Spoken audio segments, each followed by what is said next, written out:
আজ আমি আপনাদের সামনে কিছু কথা বলতে এসেছি একজন দায়িত্বশীল রাজনৈতিক কর্মী হিসেবে, একজন সচেতন নাগরিক হিসেবে এবং বাংলাদেশের ভবিষ্যৎ নিয়ে ভাবনায় নিমগ্ন একজন মানুষ হিসেবে।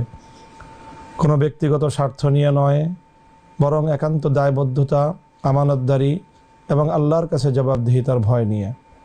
শুরুতেই আমি গভীর শ্রদ্ধা ও বিনয়ের সাথে স্মরণ করছি 1971-এর মহান মুক্তিযোদ্ধাদের, যাদের প্রাণের বিনিময়ে আমরা স্বাধীন বাংলাদেশ পেয়েছি।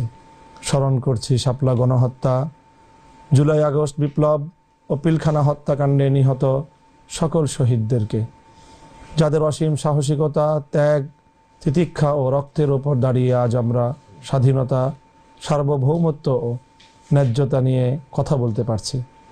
আমি আরও স্মরণ করছি 1947 সালে যারা ইনসাফ, ইসলামী সুশাসন ও মূল্যবোধের ব্যবস্থা প্রতিষ্ঠার প্রত্যয়ে মুসলমানদের জন্য একটি আলাদা ভূখণ্ড প্রতিষ্ঠা করেছিলেন। প্রিয় দেশবাসী, বাংলাদেশ আমাদের সবার। এই দেশ কোনো গোষ্ঠীর একক সম্পত্তি নয়। এই দেশ শ্রমিকের, কৃষকের, আলেমের, মজুরের, নারী পুরুষের, পাহাড়ি সমতলের, মুসলমান অমুসলমান সবার। বাংলাদেশ কেবল একটি রাষ্ট্র নয়, বাংলাদেশ একটি আত্মত্যাগের নাম, একটি ইমানি ইতিহাসের নাম, একটি